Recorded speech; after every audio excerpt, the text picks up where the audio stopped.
सबों ने श्री रुक्मिणी मंगल अर्थात रुक्मिणी उद्वाह माने विवाह की कथा श्रवण की थी। भगवान श्री सुखदेव जी महाराज कहते हैं कि रुक्मिण्या हरणम श्रुत्वा गीयमानम ततस्ततः, रुक्मिणी जी के हरण की कथा और उसमें जो भयंकर युद्ध हुआ उसका वर्णन पूरी दुनिया में जहाँ तहाँ लोग करने लगे। बहुत जबरदस्त घटना हो गई, विचित्र घटना हो गई। अकेले भगवान ने सबको भगा दिया था, जान बचाकर शिशुपाल जरासंध इत्यादि वहाँ से भागे।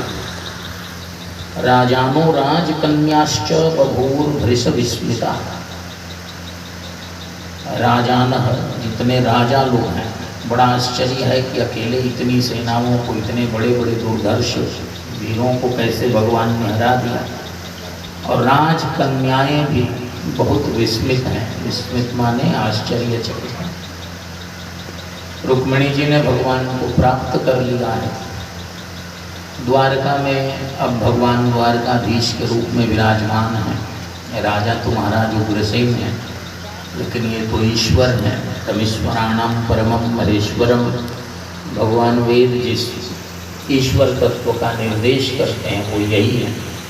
अभी तक केवल श्री कृष्ण का दर्शन होता था, अब युगल रूप के दर्शन होने लगे। ज्ञानियों के लिए, विरक्तों के लिए, सन्यासियों के लिए भगवान का केवल दर्शन बहुत है ना।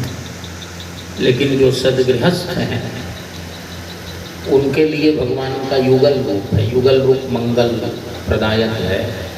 गृहस्थाश्रम युगल से ही चलता है, स्त्री पुरुष दोनों हैं। तो भगवान ने अपनी शक्तियों को स्त्री और पुरुष दोनों रूपों में प्रकट किया है। श्री का अर्थ लक्ष्मी भी है और श्री का अर्थ श्री हरि भी है। श्री शब्द का अर्थ है श्रयण करना। श्रयण माने आश्रयण, जिसकी शरण पूरी दुनिया लेता है उसका नाम है श्री। श्रयते आश्रयते इति श्री, श्री इति हरि। संपूर्ण ब्रह्मांड जिसका श्रयण आश्रयण करता है, जिस पर डिपेंड है, उसका नाम है श्री। और वह श्री कौन है? तो श्री पराम्बा पराचिति स्वरूपा वैकुंठ लक्ष्मी भी जिनके अंग प्रत्यंगों पर आश्रिता संश्रिता हैं, वे श्री हरि ही श्री हैं। तो द्वारकायाम अभूत राजन महामोदः पुरौकसाम। अभी तक तो मोद था, आनंद था, अब महामोद हो गया, परमानंद हो गया द्वारका में। पुरौकसाम, पूर्ववासियों के जीवन में परमानंद आ गया, क्योंकि लक्ष्मी भी साथ में आ गई ना। अब कहीं ढूंढना और मांगना नहीं है। और रुक्मिण्या रमयोपेतम दृष्ट्वा कृष्णम श्रियः पतिम, रुक्मिणी जी के साथ भगवान जब विराजमान हुए तो उन भगवान को श्रियः पतिम कृष्णम दृष्ट्वा महामोदः पुरौकसाम, द्वारका के लोगों को महामोद हुआ। रुक्मिणी और श्री कृष्ण का दर्शन कर रहे हैं। कल आपको चौपाई सुनाया था, जब ते राम ब्याह घर आए, नित नव मंगल मोद बधाए, भुवन चारि दस भूधर भारी, सुकृत मेघ बरसई सुख बारी, रिधि सिद्धि संपत्ति नदी सुहाई, उमग अवध अम्बुधि कहूँ आई। और जहाँ प्रमुदित सपुर लोग सुखारी, रामचंद्र मुखचंद्र निहारी इत्यादि। विवाह के बाद हमारे यहाँ पितृयज्ञ है, पितृ ऋण है, इसलिए विवाह भी हमारे यहाँ बहुत आवश्यक है। आश्रम की व्यवस्था है। कई दिन निवेदन किया हुई 7 दिनों में कि अनाश्रमी होना दोष है। वंश परंपरा का प्रवर्तन होता रहे, ताकि उस वंश में पुण्य प्रदान करने वाले या पुण्यों के उपार्जन करने वाले दिव्य लोग, मनीषी लोग उत्पन्न हों। तो भगवान का सदगृहस्थाश्रम आरंभ हुआ और शास्त्र का नियम है समय पर विवाह हो जाए तो समय पर संतान भी हो जाए। उसमें भी यदि देर होती है तो अब आजकल तो कई प्रकार की कृत्रिम देरी भी और कृत्रिम उपाय भी होने लगे।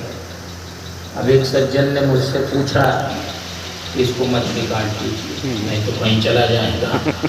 तो कहेगा कि कहाँ की बात कहाँ कर रहे हैं, हम उसका भले नहीं ले रहे हैं, उस पर खराब असर पड़ेगा। 1-2 मिनट बाद फिर कर लीजिए। तो उसने कहा, पहले कहा कि IVF से हमने पुत्र उत्पन्न कराया है, अब हो जाने के बाद कह रहा है कि तो बड़ा गड़बड़ है, किसका है कुछ समझ में नहीं आ रहा, हमारे वंश का क्या होगा।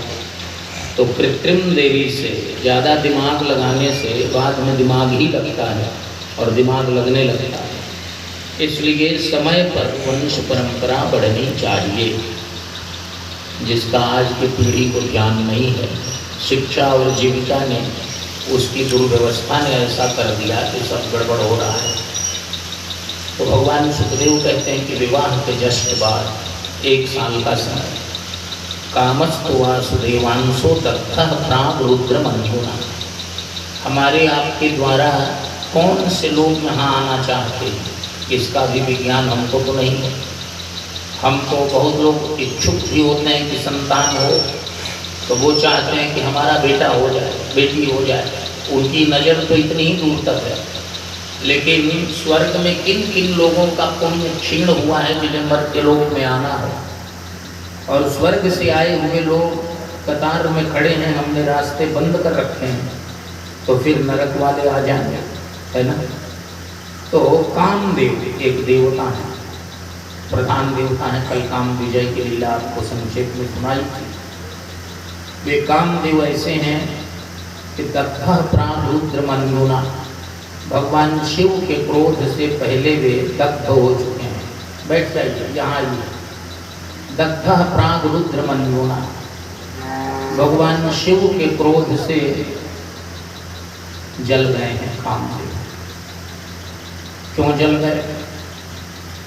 काम ऐसी चीज है, उसका नाम है मनसिज, मन से उत्पन्न होने वाला, कुछ और नहीं। उसके लिए माचिस और तिल्ली और ये सब नहीं चाहिए, तुरंत उत्पन्न हो जाता है मन में। भगवान शिव समाधि में, और समाधि के सुख में देवताओं की प्रार्थना पर कामदेव आ गया। कामदेव ने माना है, देवराज इंद्र से कहा कि महाराज वहाँ जाना खतरनाक है। इंद्र ने कहा लेकिन जीवन में तो रिस्क लेनी ही पड़ती है। कामदेव ने कहा ठीक है, तदपि मैं काज तुम्हारा श्रुतिकर परम धर्म उपकारा। जब देवताओं का काम है तो मैं रिस्क लूँगा, भगवान शिव के पास जाता हूँ। शिव जी ध्यान में बैठे हैं और कामदेव ने उनके ध्यान को विचलित करना शुरू किया। 1 बार 2 बार 10 बार, फिर भी उन्होंने ध्यान नहीं दिया। जब बार बार करने लगा तो तब शिव तीसर नयन उभारा और चितवत काम भयउ जरिछारा। सौरभ पल्लव मदन विलोका, नयन 3 कंपे त्रैलोका। आमों की झुरमुख में पल्लवों, बसंत ऋतु काम का सहायक है, मित्र है, सेनापति है, और पुष्पों के बाण से वो वर्षा करता है। तो सौरभ पल्लव, उसमें से कामदेव को देखा शिव जी ने कि छिपा हुआ है, छिप कर वार कर रहा है। तो नयन 3, तीसरा नेत्र खोला, 2 से ये नहीं सुधरेगा, है ना। और तीसरा नेत्र खोला तो नयन 3 कंपे त्रैलोका, तीसरा नेत्र शिव जी ने खोल दिया तो तीनों लोग कांपने लगे। उसके बाद चितवत काम भयउ जरिछारा, तीसरे नेत्र को खोल दिया और काम को बढ़िया से देख लिया। ये तीसरा नेत्र यहाँ है, ये ज्ञान का नेत्र है। जब इस नेत्र को खोलेंगे तो कोई काम नहीं बचेगा। ये नेत्र यदि मुदा हुआ है तो भगवान के काम में भी अपना ही काम दिखेगा, है ना। लेकिन तीसरे नेत्र, ज्ञान के नेत्र को खोल दिया तो दुनिया एकदम शून्य दिखाई देने लगी और मन भगवान के ही श्री चरणों में लग जाएगा। तो चितवत काम भयउ जरिछारा, कामदेव जो है वो देखते ही, शिव जी के देखते ही जलकर क्षार हो गया, समाप्त ही हो। अब देवता तो खुश हुए। देवताओं का तो मतलब इतना ही था कि शिव जी की समाधि टूट जाए, देवता खुश हो गए। लेकिन कामदेव की पत्नी जो है उसका नाम है रति, वह रोने लगी। उसको जब सूचना मिली उसका पति नहीं रहा तो रोने लगी। रोदति बदति बहुभांति करुणा करति संकर पाई। रति को सूचना मिली तो उसका पति कामदेव जलकर समाप्त हो गया। फूट फूट कर रोने लगी तो देवराज इंद्र ने कहा कि यहाँ रोने धोने से कोई लाभ नहीं, उन्हीं के पास जाओ। तो किसी ने कहा कि अब इसको भी जलाना चाहते हैं क्या, उसको तो बेचकर जलवा ही दिए। तो इंद्र ने कहा कि ये नहीं चलेगी, ये जरूर है कि ये वहाँ जाएगी तो इसका कुछ काम हो सकता है ना। अब जाना तो वहीं पड़ेगा, क्षमता उनमें है, सामर्थ्य उनमें है, यहाँ रोने से तो कुछ होना नहीं है। कल मैंने या परसों आप लोगों को सुनाया था कि भगवान के सामने कोई स्त्री आ जाती है तो आदर करती रति होती बोधत बदत बहुभांत करुणा करत शंकर पही गई प्रभुआस दोष कृपाल शिव अवला निरख बोले सही। जाकर रोने लगे तो उनका जो क्रोध था वह करुणा में बदल गया। शिव जी ने कहा मत रो, क्यों रो रही? कहा आपको मालूम नहीं मेरे पति को आपने जला दिया। शिव जी ने कहा मैंने नहीं जलाया। पार्वती जी ने यही बात सब ऋषियों को भी करी कि कहा था अनल कर सारी सुभाऊ हिमते निकट जाए नहीं कहा। बर्फ यदि आग के पास जाए तो बचेगा क्या, उसका तो गलना तय है। अब कोई आग को ब्लेम करे कि तुमने तो बर्फ को बिगाड़ दिया, जला दिया, उसका दोष है। ताक अनल कर सारी सुभाऊ, शिव जी ने कहा मैंने नहीं जलाया, वो आग पर जल गया। दीपक पर पतंगे आग पर जल गई, वो थोड़ी जला गया। लेकिन चलो कोई बात नहीं, रोगो मत, सुनो। अब बस उसका पति जला है और भगवान शिव ने उसे पूरी भागवत कथा सुनाई। अपनी धर्म पत्नी पार्वती को उन्होंने राम कथा सुनाई और रति को उन्होंने कृष्ण कथा सुनाई। मानस रामायण के बालकांड में 2 चौपाइयों में इसका पूरा वर्णन। शिव जी ने कथा सुनाई तो रति की सारी व्यथा समाप्त हो गई। कथा का मतलब ही है जो व्यथा समाप्त कर। जब जब वंश कृष्ण अवतारा हो यही हरण महामहिभारा, और कृष्ण तनय हो यही पति तोरा वचन अन्यथा हो नमो। पहले वरदान दिया कि रति अब से तुम्हारे स्वामी का नाम होगा अनंग, है ना। वो मरा नहीं है, जला है। तो जला है तो तब तक अब मुझे उसको अपने हॉस्पिटल में ही रखना पड़ेगा, ठीक हो जाएगा। अंग जले हैं तो अब तुम्हारे स्वामी का नाम अनंत होगा, बिना अंगों वाला, और उसका अनुभव सबको होगा। विश्व व्यापी सपन पुनि सुनिज मिलन प्रसंग, बिना शरीर के ही वह सबके भीतर व्याप्त हो जाएगा। और अब अपने और उसके मिलन का प्रसंग आइए। अब उसके और अपने मिलन का प्रसंग सुन लो। 2 पंक्ति में चौपाई बताई। जब जब वंश कृष्ण अवतारा हो यही हरण महामहिभारा, कृष्ण तनय हो यही पति तोरा वचन अन्यथा हो नमो। अब रति के रोने से ना हुआ, कामदेव जला था, शिव जी ने उसे बचा दिया, जिंदा कर दिया। जला है, मरा नहीं, पहली बात। दूसरी बात कि तुमसे शरीर कब मिलेगा, थोड़ा समय लगेगा। भगवान श्री कृष्ण का यदुवंश में अवतार होगा और उनका वह पुत्र बनकर आएगा। कल निवेदन किया था राज पंचाध्यायी के क्रम में कि कामदेव साक्षात मन्मथः भगवान श्री कृष्ण के चरणों में आश्रित हो गया और कामदेव ने भगवान से याचना की मैं आपके श्री चरणों में ही रहूँगा। तो भगवान ने कहा तुम मेरे हृदय में रहोगे। अब हृदय में जो चीज़, मन में जो चीज़ रहती है वही हमारी अभिव्यक्ति के रूप में सर्वांग से प्रकट होती है, उसे ही पुत्र कहते हैं। और उस पुत्र शब्द का सबसे बड़ा प्रयोजन जो है, पुत्र किसे कहते हैं शास्त्रों में, पहले तो स्पष्ट हो गया कि हमारे मन में जो सबसे उत्तम चीज़ है वही पुत्र के रूप में प्रकट होता है। सबसे पहले व्यक्ति जो है या प्राणी वह अन्न में आता है, अन्न से पिता के तन में आता है और पिता के तन से माता के तन में आता है, यही क्रम है। तो सबसे पहले वह कामदेव भगवान के मन में आया। भगवान ने कहा धर्माविरुद्धो भूतेषु कामोस्मि भरतर्षभ। सभी प्राणियों में धर्म के अविरुद्ध और अनुकूल जो काम है जो धर्म के विरुद्ध और प्रतिकूल है वो नहीं, वो तो दोष है, वो अनर्थ है। लेकिन धर्म के अविरुद्ध और अनुकूल जो काम है वो मैं, वही काम प्रकट होता है। देवोपपत्तये भूयस्तमेव प्रत्यपत्यत रुद्रमन्युना दग्धः प्राक् रुद्रमन्युना। पहले भगवान शिव के क्रोध से जल चुका है जो कामदेव, वही कामस्तु, वही कामदेव तो भगवान श्री कृष्ण और रुक्मिणी के पुत्र के रूप में वह प्रकट होता है। स एव जातो वैदर्भ्याम, वैदर्भ्याम माने वैदर्भी रुक्मिणी से कृष्ण वीर्यसमुद्भवः प्रद्युम्न इति विख्यातः सर्वतो नमः पितुः। पुत्र का उद्देश्य बता रहा है।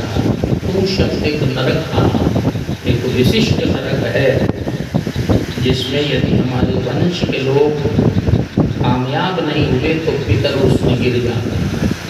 वो एक अलग नरक है, उसमें उनका कोई अपना दोष नहीं, वंश परंपरा का दोष नहीं। लेकिन जिसको पुत्र होता है वो उस कू नामक नरक से अपने पितरों को त्राण करा देता है, तार देता है। पुन नामकात नरकात त्रायते असौ पुत्र। जो पुन नामक नरक से त्राण दिलाता है उसका नाम है पुत्र। प्रद्युम्न इति विख्यातः, वह प्रद्युम्न के रूप में कामदेव भगवान कृष्ण का ज्येष्ठ पुत्र होकर आया।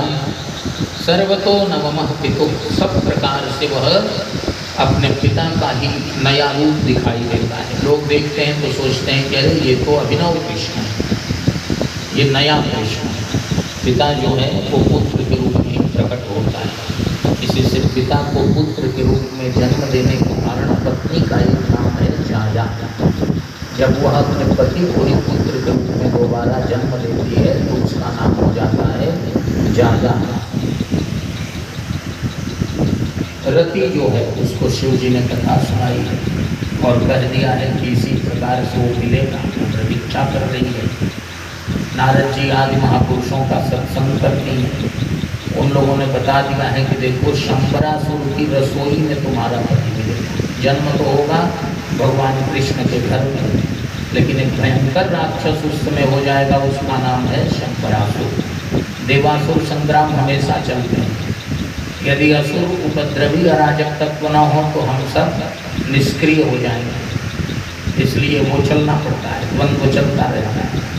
शंबरासुर को लोगों ने बताया था कि तुम्हारी मृत्यु कृष्ण के पुत्र के हाथों हो, तो वो पता लगा रहा था कि कृष्ण को कब पुत्र होता है। अब पूरी द्वारिका जहाँ भगवान नारायण और लक्ष्मी ही निवास कर रहे हैं कृष्ण रुक्मिणी के रूप में, योग माया के द्वारा सुरक्षित है। सुदर्शन चक्र जिसकी रक्षा करते हैं, और उस द्वारिका से कृष्ण के रुक्मिणी की प्रसूति गृह से उनके नवजात शिशु को शंबरासुर के लोगों ने उठा लिया और किसी को कानों कान पता नहीं चला। और शंबरासुर ने प्रद्युम्न को समुद्र में फेंकवा दिया। एक बहुत बड़े मछली ने प्रद्युम्न को निगल लिया। बड़ी बड़ी मछलियाँ होती हैं, और छोटा बालक निगल ही गया। बड़े बड़े लोगों को भी निगलने की क्षमता समुद्री मछलियों में होती है। और संयोग से